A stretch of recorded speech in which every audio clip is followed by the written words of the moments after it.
What? What is up, YouTube? Check it out, man, without a doubt. President Trump pardons NBA young boy. Has no longer has to serve his 5-year probation. What? Hey, I don't know. Check this out, man, because we were talking about pardons on the way home from New York, so I'm just going to play this real quick. Hey, y'all, this your man's Reason Reed, and it was just announced that President Trump has pardoned NBA young boy, and he will not have to serve his 5-year probation. He just recently pardoned former gang leader Larry Hoover. Please like, share, and subscribe. Welcome to Reason's World. Hey, y'all, this your man's Reason Reed, and it was... Man, I don't know about that one. But people are talking. I don't know why. They talking like Trump is going to pardon one day. Pardon P. Diddy. And I'm like, God dang, can y'all let the guy be found guilty first, and before you even say the president going to pardon him? They always on them islands, you know, flying to them islands doing that freak off stuff. All of them. Yeah, that's right. I said it. Puffy and all of them. Anyway, check it out. Pissed off the wrong people, baby. Hey, who taught Diddy everything he knew? Who taught him that? Y'all hit that subscribe button. Hit that bell. Oh, wait a minute. Shout out to T-shirt Tails. Wait a minute, y'all. I want to show y'all this one right here. Wait a minute. Before we roll, right? Check this out right here. In the house with Uncle Mike. Wait a minute, y'all. Let me start it from the top. I know they probably said this dude is crazy. Yeah, this the That's real T-shirt deal Tails, y'all. Yeah, T-shirt Tails is in the house with Uncle Mike, y'all. Hey, Uncle Mike. The Music Recording Network, yeah. Shout out to the Music Recording Network. Make sure you guys like, follow, and subscribe. We got to get people out in here and support the people that are doing the good thing. Excellent content. Make sure you guys like and subscribe. Most definitely. And comment. Yeah, we got excellent content because we do reactions to T-shirt Tails. Thank you. They appreciate it. All right. And now, look at these two beautiful ladies. Look. Oh my God, man. I had a ball up there, y'all. I just want y'all to know Uncle Mike had a ball up there. So anyway, check it. Where we at? Y'all hit that subscribe button, man. Hit that bell. Let's check this bad boy. Yeah. Some very strange things are going on with Diddy's case. Let me explain to you why. Think about what happened with Joanne Maxwell, who was the lead prosecutor. The same person that when Epstein was being held accountable was the same lead prosecutor that is now with Diddy. This person's been the lead prosecutor for all three of them. What do you think is going to happen with Diddy? Is Diddy going to be O.J. Simpson 2.0? You know, he's going to go free and nothing's going to happen to him? Slap on it. However, we couldn't find anything so far when we're looking at the case with Cassie Ventura. What do we know? We know the fact that he hit her. We've seen the videos. We know the fact that the freak-offs were taking place, that he was hiring people from Craigslist, that he was paying them $1,500 to $6,000, depending on how well of a job they were doing performing with her. She would have to do some really nasty things, drink, urine, all these weird things that they have in the documentation. He would put a mask on, so when the Craigslist person would show up, they didn't know who he was. She would put a wig on. His nickname was Frank Black, and her nickname was Jackie Star. All this stuff we know already. But then you see text messages. I can't wait for the next freak off. I can't wait to have your child. I can't live my life without you. Is this leading to this guy being innocent? All of this stuff we got going on here right now. Or maybe he pissed off. No. See, here's the thing that people don't realize, that when you've been taught how to brainwash somebody, when you taught how to keep a person under you, you make the person say these things in text so you can have backup, man. Y'all don't know this part? You know, you got to be a professional evil villain. It's like, give me your phone. They right beside each other. Now text this to me. No, just give me the phone. I do the texting. Because he's been trained by professionals. So now we in court years later. She was texting me this. He made me text that. You know, stuff like that, man. Come on, man. We got to think. We got to think, baby. We got to think while the computer ain't playing. There we go. I can't wait to have your child. I can't live my life without you. Is this leading to this guy being innocent? All of this stuff we got going on here right now. Or maybe he pissed off the wrong person. Maybe he had this incredible protection from the top from some very, very powerful people that maybe he offended. Who knows? All of a sudden, like this happens. We're going to talk about that today.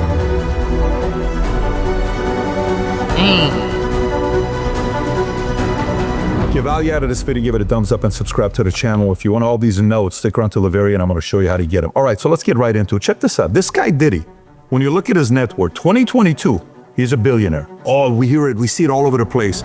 Today, net worth roughly $300 million, $400 million. His net worth, if you look at it, was a lot of spirits. 70% was spirits, $700 million. 50 million was private investments. Then you see 75 million cash, 100 million real estate and collectibles, 75 million catalog and intellectual property. Go to it right now. Only $150 million is spirits. He lost $550 million there. Cash is lower and a bunch of other things are lower there. So what happened during that time when you think about his net worth? By the way, when you compare him to some other people net worth wise with Jay-Z, Dre, Diddy, and Kanye, this is what it looks like. Blue is Dre, orange is Jay-Z, green is Diddy, and purple is Kanye. Look what happened here. So Jay-Z keeps climbing. In 2011, he was roughly 450. Today he's $2.5 billion. Dre goes from where he was at $150 million at the time. He's worth roughly $980 million today. Diddy goes from 450, same place, to $1 billion, down to $300 million. And then Kanye goes from wherever he was. You look at the report today, you'll either see $300 million or $2.77 billion, depending on who's doing the audits. Forbes says $300 million.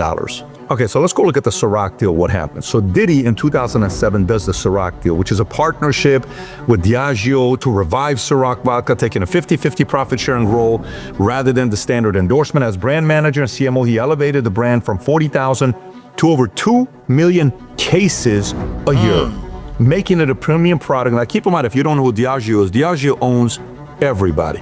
Johnny Walker, Crown Royal, Smirnoff, Kettle One, Don Julio, Casamigos, Captain Morgan, Bailey Irish Cream, Guinness.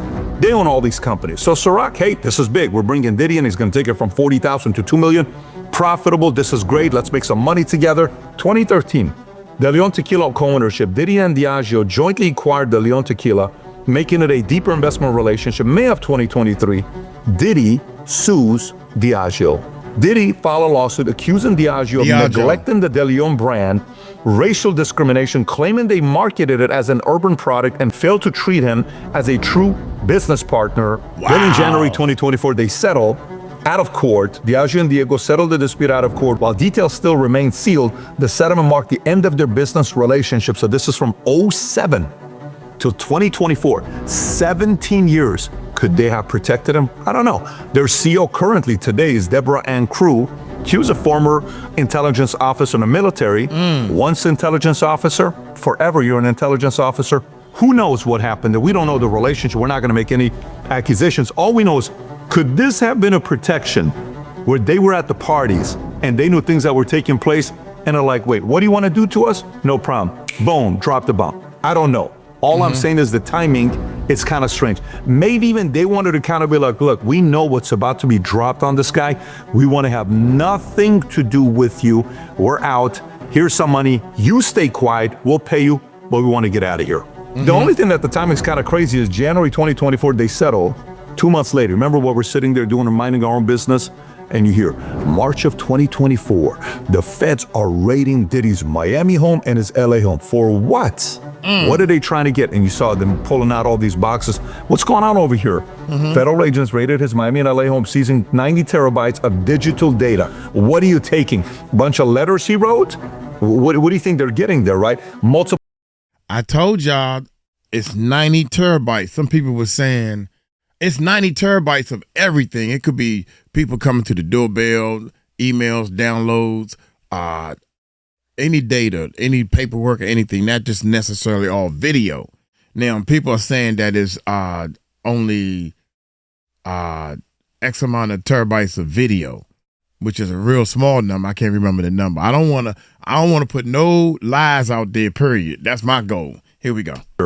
Federal agents raided his Miami and LA home, seizing 90 terabytes of digital data. What are you taking? A bunch of letters he wrote? What do you think they're getting there, right? Multiple unregistered firearms, over 1,000 bottles of lubricant, allegedly linked to coerced sex events. His associate, Brandon Paul, was arrested at a Miami airport, and Diddy's jet was tracked to Antigua, though he remained in the U.S. We all remember this. This is nothing new. May of 2024, guess what footage is released? Cassie Ventura's footage. How long have you been having it, CNN? Since 2016. You haven't released it till now? No. Who made the phone call to say release it now? Who was kind of like, we're done with this guy. You're not back. You're threatened to say this. Release the footage, right? So they released the footage. He comes out, issues an apology. While his lawyers accuse the government of leaking the tape, it was later admitted as evidence in his trial. Again, January deal. March is raiding his house, Miami in LA. May, here's a video being dropped from CNN, even though they've been sitting on it for 8 years. September 2024, book is released, Kim's Lost Words, which, by the way, there's a lot of speculation with this thing here, so whatever I'm reading is not necessarily 100%. It is there, it is not there. The alias they use on who wrote the book is Shanti Millwood, which is an alias for Tupac, which is kind of weird. Why would you use that? This book appeared on Amazon, allegedly written by Kim Porter, accused Diddy of abuse, misconduct with minors. Porter's children denounced it as fake. Investigators revealed the real author was Chris Todd, who claimed he compiled the book from a mysterious flash drive. Amazon removed the book a month later in October. So September last year was a rough year for him because that's when the lawsuit comes out and he's arrested and indicted on federal charges, racketeering, conspiracy, sex trafficking by force, and transportation for prostitution. The indictment claimed he ran a criminal enterprise from 2008 to 2024. He pleaded not guilty and remained jailed at MDC Brooklyn, where his bail offers was up to $50 million, was rejected. Then all of a sudden, October, wave of lawsuits come out, okay? Attorney Tony Busby filed numerous lawsuits against Diddy with over 120 cases. Planned allegations span sexual abuse, drugging, coercion, often tied to industry events. Some suits implicate third parties, including Marriott International, for allegedly enabling the abuse. Like you allowed for this to happen and you knew it was taking place. Then it comes to today, May of 2025, the trial begins. Okay, so what is he being prosecuted for? You got charges for racketeering, conspiracy, sex trafficking by force, and transportation for prostitution. That's what's taking place right now. What is he not being prosecuted for that he's been allegedly accused of doing over the years? For example, sexual abuse of minors ages 9 to 17 in the 90s, 2000 civil suits. You know what happened? Likely barred by statute of limitations or lacked sufficient criminal evidence. Gone.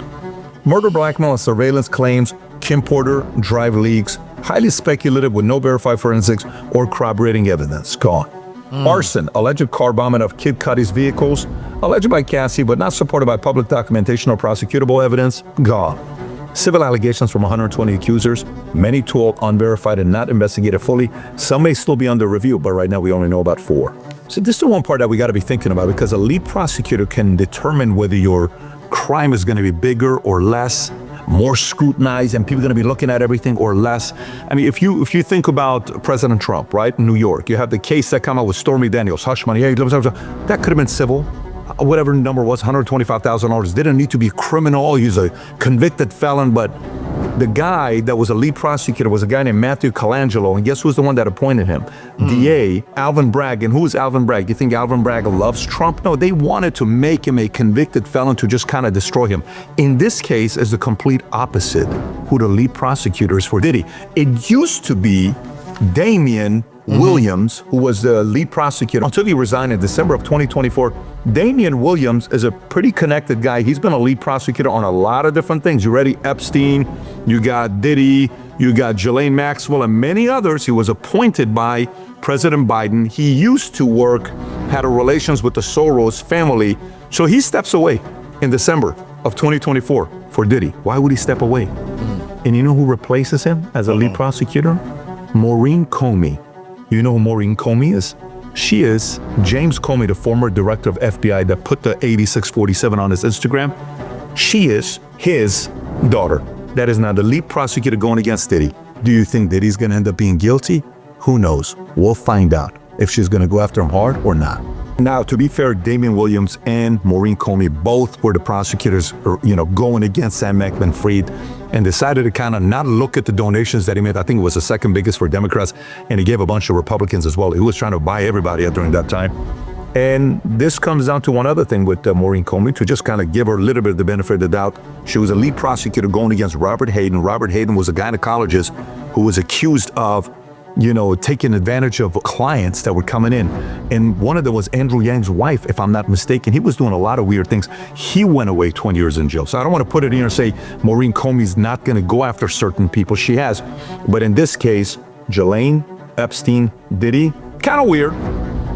They're kind of weird. Bribery, reputation of what they did. A little weird that the same person is a lead prosecutor on those three different people. So this was kind of weird with Diddy, with certain patterns on certain people in his life. At Suge Knight on. While around the same time while this is going on, 6, 7, 8 months ago. And he says, look, no man wakes up one day and learns how to do this kind of stuff. What do you mean no man wakes up one day? Somebody had to teach you on how to bribe and do this and hold people hostage and da-da-da-da-da. Kind of weird. And then Clive Davis's name comes up. And in Clive Davis, apparently, when you look at this in the early 70s, federal authorities started investigating whether major records, including Columbia Records, division of CBS, were directly or indirectly involved in a drug-fueled payola scheme. These were illegal arrangements where drugs or money were allegedly used to bribe radio DJs and stations to give preferential airplay to certain artists.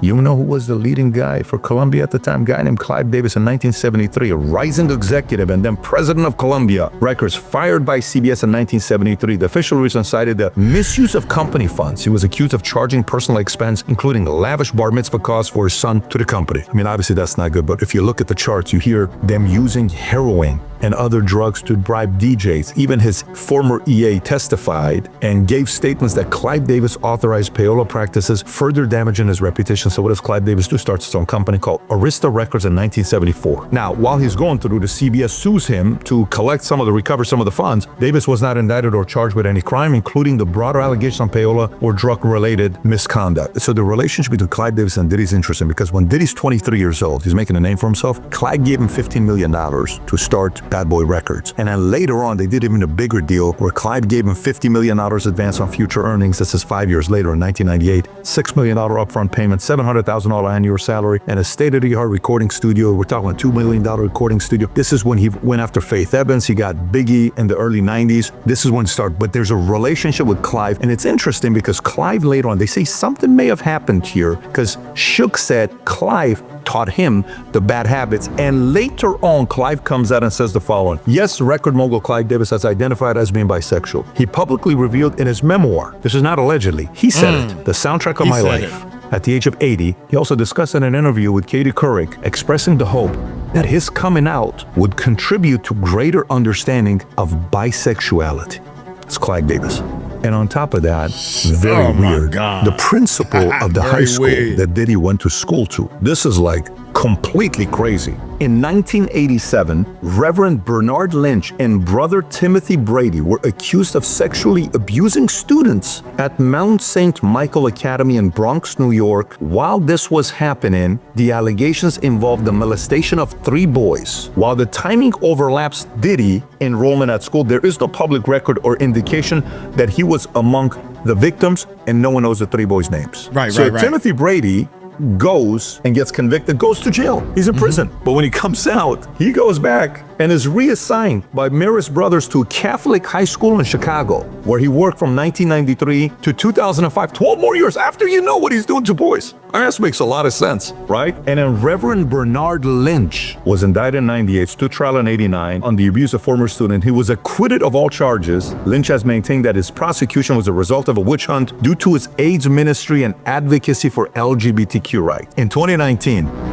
Lynch faced a new civil lawsuit allegedly sexual abuse of a 16-year-old student at Mount St. Michael Academy during 1978 and 79. The lawsuit was dropped in 2021. So who knows? Some are saying maybe one of those 3 boys could have been Diddy, and maybe he picked up some of those habits there. Chances of that, less than 5%. But these are all very weird things that are kind of coming together. This next one here, don't let your kids listen to this next part. I mean, at this point, if you let your kids listen to the whole thing, you shouldn't have done it in the first place. But this next part, maybe you say earmuffs or pause, stop the video, step away, put the, So this guy goes to Macys one day, Diddy. with his crew. While he's at Macys, the plaintiff claims that Diddy, accompanied by 3 armed bodyguards, enters the stockroom. This is 08. This isn't too long ago. This is 17 years ago. He was 38 years old at the time. Goes in the stockroom, and the plaintiff alleges that he was struck, possible pistol whipped, and threatened with death by the bodyguards. Combs then allegedly forced him to perform oral on him, referring to as echo, and making derogatory comments during the assault. Do you know what ends up happening afterwards? You may never go to Macys ever again, okay? You ready? Aftermath, Macys' response. Following the incidents, Combs purportedly took Sean John merchandise from the stockroom and distributed it to shoppers on the sales floor. The plaintiff reported assault to Macys security, but asserts that no action was taken. He further alleges that approximately 3 weeks later, Macys CEO Terry Lundgren pressured Echo executive to terminate his employment to safeguard a multi-million-dollar deal Macys had with Sean John. Subsequently, he was fired and lost his company-provided housing. Like, I don't know if this is a true story or not, but it's written about all over the place. You're not gonna have a hard time finding this. If a person comes out and says, this person did this to me, one person comes out, they're getting after somebody. 2, 3, all of these stories in different, this person's got issues in his heart. And I'm talking about Diddy. The guy's got problems, you know. I mean, this doesn't happen accidentally. And Diddy's father was tied to the mob back in the days, working with Frank Lucas. You ever seen the movie American Gangster? Frank Lucas, the one that was selling the Blue Magic, I think what it was called. What? And they claimed that he was an FBI informant, that he was leaking information, and who knows what the hell was going on. But that's the lineage. So I don't know what's gonna happen. Here's what I could tell you. If it goes with the pattern that we've seen with Ghislaine, with Epstein, with Diddy, either Diddy's gonna commit suicide, either he's going to be hiding somewhere that we won't hear about for many, many years, or he's gonna be O.J. Simpson and he'll be released and said, I told you I was as innocent. I told you nothing happened. I told you I was this. Or he's gonna go to jail and spend the rest of his life in jail. Not likely. Dang. Because he has access to a lot of information on a lot of people that make a lot of money for people in Hollywood. Do they want those people to be gone? I don't know. With one of those guys that makes a lot of money for a lot of people is Justin Bieber, to the point that their lawyer has to respond to it and say, hey, although Justin is not amongst Sean Combs' victims, because it's always been said, there's been some very strange videos that we've seen. Facts. These are individuals who were genuinely harmed by him. Shifting focus away from the reality detracts from the justice these victims rightfully deserve. While this is taking place, it's pretty wild. Bieber, 15 years old, you spent a couple days with him? It's kind of weird. Looks at the Lambo. What do you think about the Lambo? Hey, we do some things that nobody needs to know about. It's a lot of weird things. So, I don't know. I ran into him, Diddy, after I made a few videos, and we looked at each other like this for a couple minutes. At a Miami Heat game, he was there with a girl, and it was an interesting exchange. Made a lot of accusations, you know, not accusations. I've had, you know, Greg Kading, a lot of people I've had on because I'm convinced that's my opinion. I believe he's tied to Tupac and a lot of other people. Hopefully there will be justice, okay? Hopefully there will be justice. Wow. Whatever that is, there will be justice because a lot of people were hurt by this guy here. If you want the research, here are all the notes that we have. Go, all you have to do is download the app Manet, go to PVD Entrepreneur Circle. I'm putting a lot of these notes over there that anybody can have access to. You can go there, get registered, and you can communicate there as well. Put your opinion. What do you think about this? What do you think about that? You guys can do that. But all these notes will be there. And if you enjoyed this interview, you've never seen my conversation with Suge Knight, it's very revealing when he says this. Well, wow. Yeah, that's right. That's when Suge said that, it made me think. I was like, you know, nobody learns all this stuff overnight. And there's been times where people, they call themselves, you know, pimping ain't easy. You know, they claim they got a couple of girls on the street, so people talk to Uncle Mike kind of easy, you know, quickly. They start trying to prove to me that they the man. But they start hinting around to how you get a girl to do whatever you want them to do. And I'm listening. I'm like, that's bull. I can't do that. I ain't trying to do that. I ain't trying to hurt nobody. You know. God, man. one side of me is leaning to Puffy going to jail. These people, these big alcohol people, are letting them know by any means necessary, we all gonna pay millions of dollars to see this one man suffer. We're gonna protect everybody else. This is what I'm thinking. Justin Bieber, we're gonna protect. Usher, we're gonna protect. And they have already told everybody, keep your mouth shut, don't worry about it. He going to jail. He tried to sue us, he going to jail. Don't worry about anything else. We're gonna let him know. We letting everybody know. We letting his lawyers know. You out there by yourself, Puffy. No bail. Even the judge know. No bail? Okay, no problem. Everybody playing their part so the public can see that he did it, he going to jail. That's what I believe. Now, is he gonna get out and all that type of stuff? That's something different. Look here, I'm gonna get on up out of here. Hey, y'all take it light, take it slow. Y'all tell him Uncle Mike told you so. Peace out.